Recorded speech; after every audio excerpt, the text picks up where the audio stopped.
সকলকে স্বাগতম জানাচ্ছি বাংলাভিউ সারাদিনের খবরে। আপনাদের সাথে স্টুডিও থেকে এই মুহূর্তে যুক্ত হয়েছি আমি শ্রাবণী তালুকদার। জানিয়ে দেব আমাদের হাতে থাকা সারাদিনের বিভিন্ন আপডেট। ফুলতলি সাহেব বাড়ির পুকুর থেকে 1 মাসের মধ্যে 2টি লাশ উদ্ধার করেছে পুলিশ। সর্বশেষ আজ 7 মার্চ বিকেল 4টায় একটি লাশ উদ্ধার করা হয়। নিখোঁজ হওয়ার 2 দিন পর সিলেটের জকিগঞ্জের আল্লামা আব্দুল লতিফ রায়ের বাড়ির পুকুর থেকে এক শিশুর লাশ উদ্ধার করা হয়েছে। আজ বিকেল 4টায় লাশটি পুলিশ উদ্ধার করে। সালমান আহমদ নামের ওই শিশুর বয়স ছিল 11 এবং সে মৌলভীবাজার জেলার রাজনগর থানার ইন্দানগর গ্রামের মৃত আফতাব আলীর ছেলে। সাহেব বাড়ির মাদ্রাসায় সে হিফজ বিভাগের ছাত্র ছিল। মৃত্যুর বিষয়টি নিশ্চিত করেছেন জকিগঞ্জ থানার ভারপ্রাপ্ত কর্মকর্তা মোহাম্মদ মোশাররফ হোসেন। তিনি জানিয়েছেন, তায়েফ গত 5 মার্চ নিখোঁজ হয়েছেন। এই মর্মে মাদ্রাসা কর্তৃপক্ষ গত 6 মার্চ একটি সাধারণ ডায়েরি করেছিলেন এবং আজ দুপুরে কর্তৃপক্ষ থানায় খবর দেন পুকুরে তায়েফের লাশ ভেসে উঠেছে এবং বিকেলের দিকে পুলিশ গিয়ে সেই লাশটি উদ্ধার করে। ওসি মোশাররফ হোসেন বলেছেন, তায়েফের পরিবারের সদস্যদের খবর দেওয়া হয়েছে, তাদের অনুমতি পেলেই তবেই ময়নাতদন্ত শুরু হবে। এক প্রশ্নের জবাবে তিনি বলেন, এখানের পুকুরের পানি অনেকটাই ঠান্ডা, যে কারণে লাশ ভেসে উঠতে 3 থেকে 4 দিন সময় লাগে। তাই এই মৃত্যুটিকে রহস্যজনক বলা যাচ্ছে না, সাধারণভাবেই পুকুরের পানিতে পড়ে মৃত্যু হয়েছে বলেই ধরে নেওয়া হচ্ছে। উল্লেখ্য, এর আগে গত 12 ফেব্রুয়ারি সাহেব বাড়ির পুকুরের পানিতে ডুবে মারা গেছেন এক ব্যক্তি এবং 6 ঘন্টা তৎপরতা চালিয়ে সেই ব্যক্তির লাশ উদ্ধার করা হয়েছিল। মারা যাওয়া ব্যক্তির নাম খসরু মিয়া। তিনি সিলেটের বিশ্বনাথ উপজেলার লালাবাজার এলাকার অধিবাসী এবং তিনি সাহেব বাড়ির মাজার পরিদর্শনে এসেছিলেন এবং মাজার জিয়ারতের পর পুকুরে গোসল করতে নেমে তিনি এক পর্যায়ে ডুবে যান এবং প্রায় 6 ঘন্টা উদ্ধার কাজের পর তাকে স্থানীয় জনতা জাল ফেলে উদ্ধার করতে সক্ষম হয়।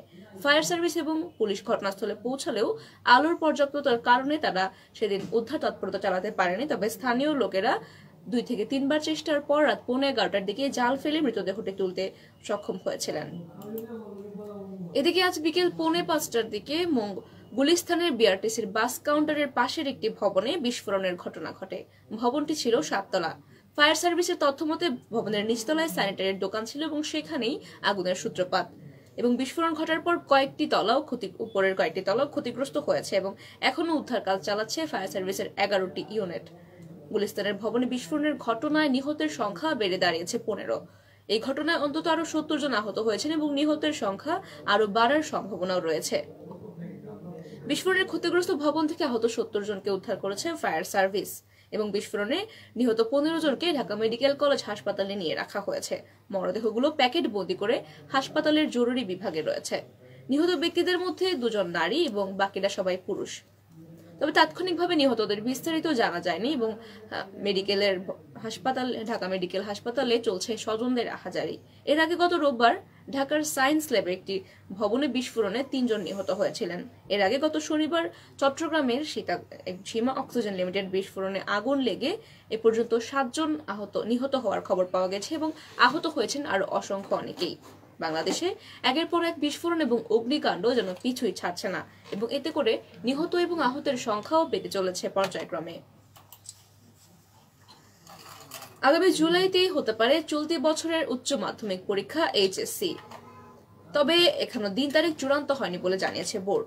গণমাধ্যমকে তথ্য জানিয়েছেন আন্তঃশিক্ষা সমন্বয়ক বোর্ডের সভাপতি এবং ঢাকা মাধ্যমিক ও উচ্চ মাধ্যমিক শিক্ষা বোর্ডের চেয়ারম্যান তপন কুমার সরকার। তিনি বলেছেন, পরীক্ষা কবে থেকে শুরু করা হবে তা এখনো চূড়ান্ত হয়নি, তবে এই বিষয়ে পরিকল্পনা চলছে এবং এইচএসসি পরীক্ষার আয়োজনটা জুলাইতেই তারা করতে চাচ্ছেন।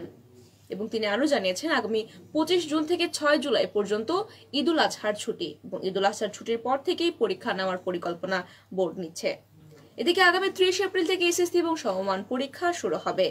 23 মে পর্যন্ত লিখিত পরীক্ষা চলবে।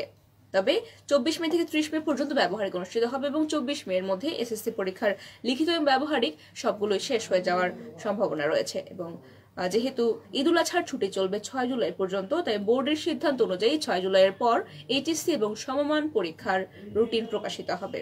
সুপ্রিয় দর্শক শ্রোতা, জানিয়ে দেওয়ার চেষ্টা করছিলাম আমাদের হাতে থাকা সারাদিনের বিভিন্ন গুরুত্বপূর্ণ খবর। এতক্ষণ যারা সঙ্গে ছিলেন সকলকে অসংখ্য ধন্যবাদ। পরবর্তী আপডেট পেতে আমাদের সাথেই থাকুন।